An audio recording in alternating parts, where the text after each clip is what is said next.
The Lineage. They had been traveling in the northern hills of Pakistan for quite some time. Askari led the team. Ali, his only son, who was not yet 12, followed him. They had 3 guns and a rifle. Behind them came their vassal, Mustafa, carrying in a basket water to drink, rotis, and fruit. They had set out at 3 in the morning, and had reached the foot of the hill well before the sun came over their heads. The rock stood erect and vertical, and looked dangerous. Askari stepped on the rocks slowly, but adroitly, and climbed them. Ali enthusiastically followed him. It was Ali's first hunting expedition, and his future depended on this. With Allah's grace, he would go back as a man. It did not matter what he shot, a squirrel, a hare, or a wildfowl, as long as he shot something. Askari's ambition for Ali, however, was a wild goat. Askari took one fond look at his son. How well built the boy's shoulders were, that too in one so young. How he had prayed for the birth of a son, and the difficulties he had faced. His first wife, Nur Jahan, had shed streams of tears. Had she not spent many years with him? Was it so easy to forsake her and take a second wife? In private, he had tilted her face, looked into her eyes, and told her, "Why do you worry? Don't you know the depth of my love for you? Don't you know that I have taken this final step only to get a male child?" Until the day of his death, Askari's father's worst fears had been the absence of a male child to continue the family line. He had been an only son to his father, just as his father had been an only son. Girls outnumbered boys in their family. There always was only one boy. The third generation, too, had only one son. No number of daughters could ever equal a single son. His first marriage arrangements began when Askari was only 20.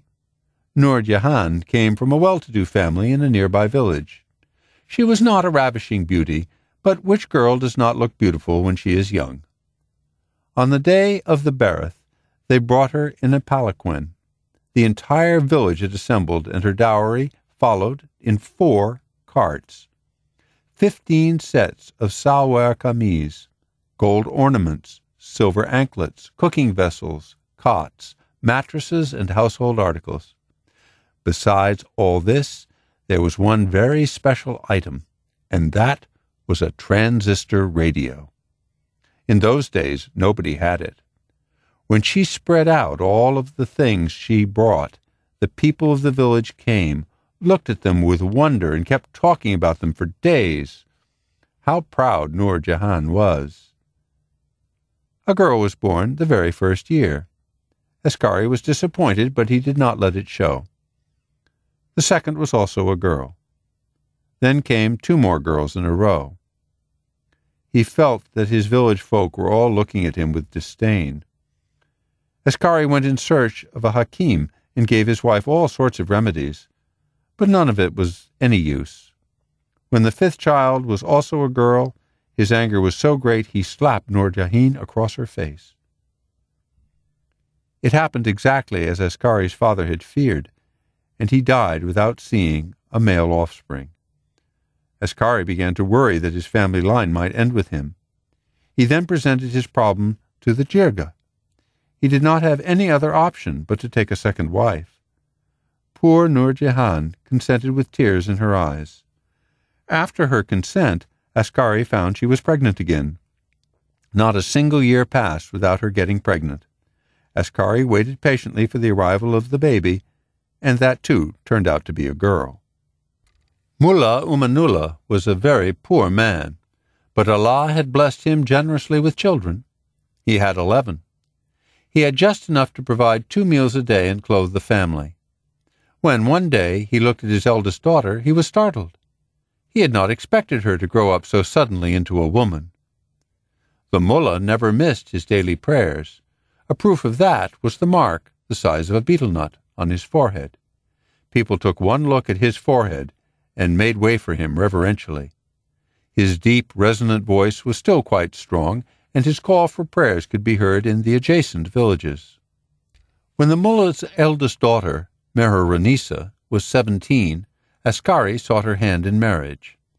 Imanullah was thrilled. He marveled over and over at Allah's mercy. When Meher came as a second wife in a palanquin to her husband's house, the tonga that followed her brought only ancient pots and pans and a broken cot. What else could come from a poor mullah's house? The crowds gathered outside Askari's house to see what the new bride brought with her, but went back disappointed. Askari, however, was not disappointed. Meher had brought unsurpassed beauty with her. When Askari approached her, full of his love, the radiance of her beauty increased several-fold. He was more than 35 years old, and Meher was not yet 17. He was hopelessly in love with his new wife. Though Meher was the daughter of a mullah, she knew how to use her natural charm. She conquered Askari from the first minute of the first day. All the feminine tricks his first wife had been ignorant of, Meher had mastered. Askari was unaware that a woman could have so many secrets hidden inside her. He began to think that his first wife had deceived him all the while.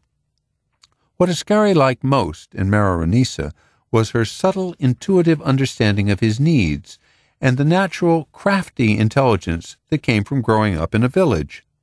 She let her veil slip from her face whenever Askari approached her, as if by accident. He never, ever understood how she managed to do it. When she became pregnant, Askari hid the ramen shop halva wrapped in paper and hurried to her. He fed her bits of the sweet when they were alone, and whispered sweet words of love into her ear. The fondling did not last for long. She too delivered a girl, and the baby was named Mariam. Askari began to behave like a man struck by a ghost. He did not want to speak to anyone. He made frequent visits to the riverside and sat there deep in thought, all alone. The trail had suddenly changed into a path through the bushes. Like his father, Ali also climbed a rock and looked around. The mountain goats did not wander over those hills in great herds, as he imagined they would. All they had seen until then were a wildfowl and a hare. Ali did not even know what a mountain goat looked like. The goats, their color a mixture of ash and brown, merged with their rocky surroundings. The large herds which once roamed the mountains had dwindled to miserably small numbers. Though they were only 2.5 feet tall, they looked majestic with their straight horns. Their legs were shaped to enable them to jump from rock to rock with ease, and when they jumped effortlessly over the rocks, they seemed to fly. They touched the ground with both their 4 feet fused together. Never have they ever slipped and fallen. They grazed with their attentive eyes, constantly roaming. Even the slightest stir in their surroundings lifted them up into the air. They had the remarkable ability to turn in mid-air. It seemed they had been created by the gods as a challenge to man's strength and cunningness. Mountain goats had lived for thousands of years in the northern hills. With the passage of time, natural disasters and man's encroaching on their territories had diminished their numbers greatly. No other terrain in the world was inhabited by this type of mountain goat. Understanding the danger of the species becoming extinct, the government had declared them an endangered species. It was illegal to ensnare or hunt them. It would be a long time before such laws filtered down to the remote corners of villages.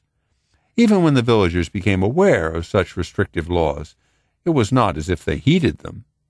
As for the goats, they roamed the hills, chewing on vegetation, still very frightened and completely ignorant of the special laws introduced to protect them. Askari thought of Meher again with great affection. The very thought of her perked him up.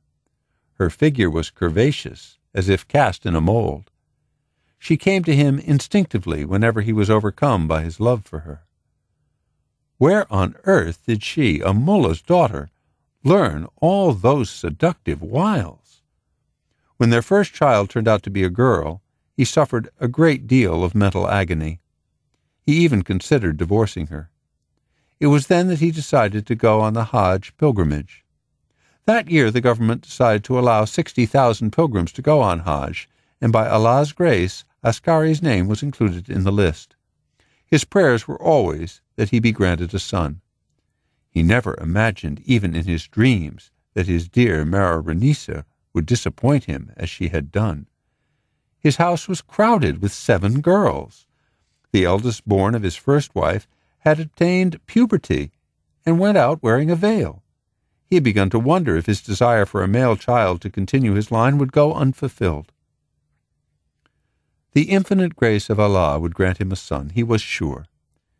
In the middle of the multitudes, when he stood in the presence of Allah wearing only 2 pieces of unstitched clothing, he felt so small, as if he were a mere drop of water in the ocean. Covering his left shoulder and holding the cloth with his right arm, he circumambulated, reciting the Talbiyah. I surrender to you, O Allah, I who am your slave on earth. Who can be equal to you? O Allah, I am here. Ascari's eyes filled with tears. When he walked the distance between Safa Hills and Marva Hills to perform the ritual, he cried. He ran 7 times from end to end.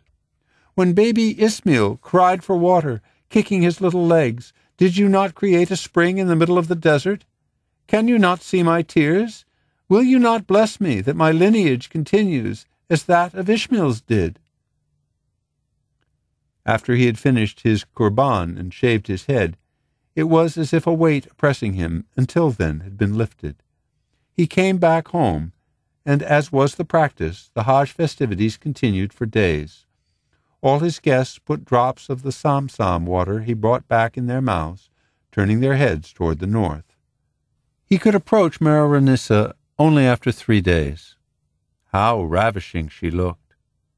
Her smile flowered in a new way. He put the gold chain he brought for her around her neck. Discarding his habit of calling her Mariam's mother in public, he lovingly whispered, Maroon, into her ears. His intuition assured him that this time it would be a boy. He was fond of the saying, if you have to live, live like Ali. If you have to die, die like Hussein. So, in his mind, he decided to name his son Ali. He did not know then that his wife wanted something different. Mararanisa went through severe labor for 2 days, and finally delivered a boy on the 3rd night. The baby was fair-skinned like the snows of the northern hills, with dark blue eyes and a head covered with curly locks. Ascari had never before seen such beauty in his entire life. Considering the child's beautiful looks, his wife suggested the baby be named Yusuf. As a compromise, they both decided to name the baby Yusuf Ali. Ascari's joy knew no bounds. The Hujra was filled with people. They announced the event to the entire village, firing 200 rounds of ammunition. Shots with colored tracer bullets decorated the sky. A grand feast was given by Ascari with the fattest buffalo slaughtered for the occasion. A brand-new, shiny revolver, bought at Dora, was placed under the tiny pillow of Ali. That gun would stay under his pillow as long as he lived. Ali grew up fast. The family looked after him, true to the native saying, like the eyelashes, take care of the eyes. How else would an only son among 7 daughters be raised? He was dearer than life to the entire household. His feet didn't touch the ground until he was 2. He was constantly carried around by one sister or another. They fought with one another to feel the pleasure of his soft skin. He was in such demand that his own mother barely got to cuddle with him. It was Ali's rule everywhere. Nothing was ever said that went contrary to his word. He expected everyone to serve him. He grew into a boy, handsome and proud. He stayed with his mothers and sisters until he was 7. Then he was sent to Hujra to be with his father. From that day onwards, he ignored his mothers and sisters and spent all his time with his father. His schooling was merely a formality. All his attention went into climbing trees to pluck fruits, fishing, and ensnaring small animals in the bush. He also enjoyed cleaning guns for adults and going on hunting expeditions with his father. His mothers and sisters were frightened of his overbearing personality. One day, guests arrived at the hujra. Ali, who was only 8, came to the zanana and ordered food to be sent for the guests. The food was not yet ready. He went in again and threatened the women. His second stepsister, Nushrath, 16 then, was so annoyed that she told him, "You go, mind your work. The food will come in its own time." Ali was enraged. Nobody had ever talked to him like that. He lifted up his small leg and kicked her just below the knee. She fell with a scream. "Oof! More!" His mother stuffed her veil into her mouth and stifled her laughter. His stepmother pulled her own veil down and turned her face away. Ali got the respect he wanted from then on. Even before he was 9, he could dismantle all kinds of guns and reassemble them. By the time he was 10, he had learned to take aim and shoot at a target, lifting the gun with ease. He knew everything worth knowing, and was even called in times to consult with the elders regarding new varieties of guns. As in all villages, his people followed a special custom. It required the boy to go to the forest to hunt and bring home a bird or an animal. The village would evaluate each boy's prowess based on the hunt. Askari must have, in his lifetime, gone on 60 to 70 hunting expeditions. The usual trophies he brought back were wildfowls, geese, deer, hares, or wild boars. Hunting a mountain goat was the ultimate reward you could aspire to. Askari had succeeded in bringing back mountain goats on only 2 expeditions. It was not easy to kill a mountain goat. When a person came back victorious, the whole village celebrated. The entire village would sit together and listen to the hunter's tale. This gave the meat a special taste. Askari gave Ali one of the 2 guns he had been carrying. It had come to him through the generations from his grandfather. There was a long story behind the gun. It was 90 years old and made in Dora, copied from an original Lee Enfield. A white man, looking at it, had once been duped into thinking it was an original. Askari's family believed that the gun protected their clan. His grandfather had participated in the Pathan revolt against the British regime with this gun at his side. The gun had accompanied the grandfather on many hunts in his life. After him, the gun came to Askari's father, Ibrahim. It would go to Ali when Askari died. It was a lucky gun. No aim from the gun ever missed its mark.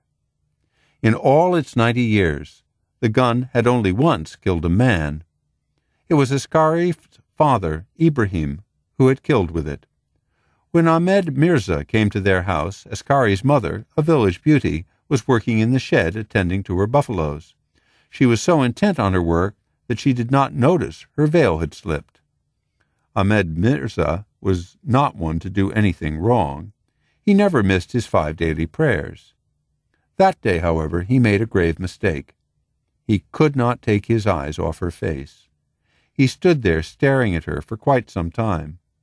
Something hooked him to the ground and made him stand there transfixed, his brain overwhelmed and his sensibility dulled. Mirza then committed a sin. Staring steadily at her, he took out his comb and combed his hair. In their village, that was the most despicable act one could commit, an act that could never be forgiven. All the people were aware of the punishment that would be dealt to any man who behaved in that manner. Askari's mother was so bent upon doing her work that she was unaware of being watched. Suddenly she looked up, and, seeing a man there, ran into the house terribly flustered. That evening, Ibrahim heard about the incident. It was as if someone had wrung his heart dry. He had to do what had to be done, and there was no alternative. When Ibrahim went searching for Mizra, he was in his shop. There were 2 customers. Mirza saw the gun in Ibrahim's hand, and his eyes opened wide with fear. Ibrahim held up the Lee Enfield that belonged to his family, took aim, and shot. Mirza collapsed in that very place and died. Ibrahim came back home as quietly as he had gone, leaned the gun against the wall, and pretended nothing had happened. It was then that Askari's mother began to weep. An emergency meeting of the jirga was called that same night. Nobody could object to Ibrahim shooting Mirza. That was what had to be done. The people were only scared that the killing would start a blood feud between the two families that would be carried down through generations. Mirza had a wife and 2 daughters. Where could they go? Mirza's family demanded blood money. The jirga's judgment was that Ibrahim should give Mirza's family 4 buffaloes and half of that year's sugarcane yield. Carrying the gun of Ibrahim and switching it to his other shoulder, Askari looked back. Ali and Mustafa were a little tired and trailing behind.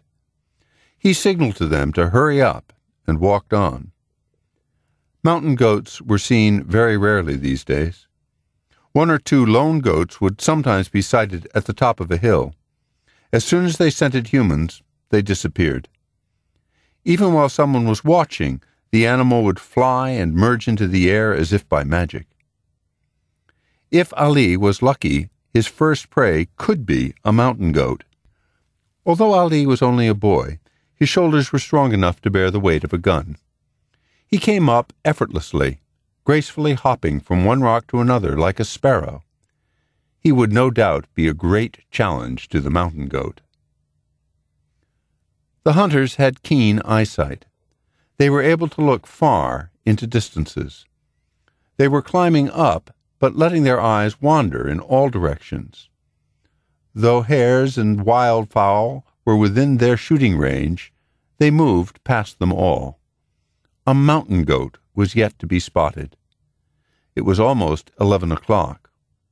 All 3 were overcome with fatigue. The heat from the rocks was slowly rising. Just when Askari thought, "Shall we rest for a while?" Far off on a rock, he saw a goat nibbling a plant, quite unaware of the people who would soon end its life.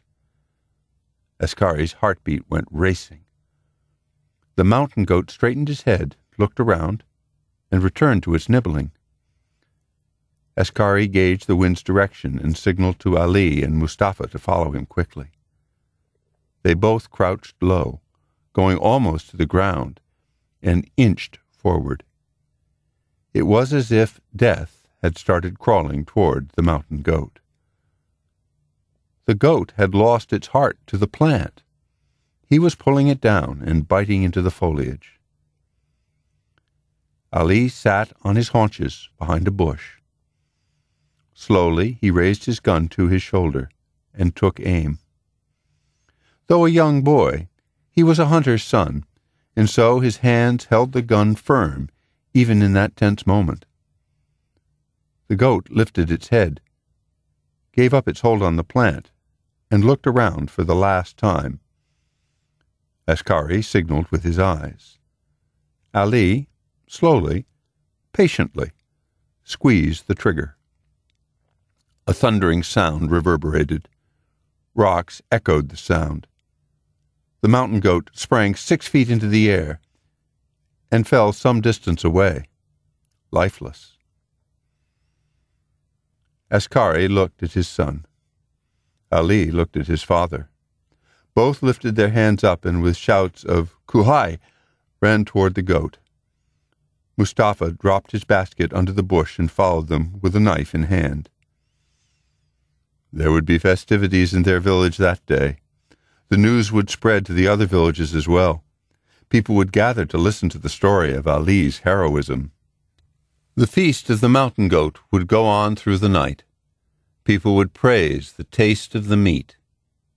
Ali had become a complete man.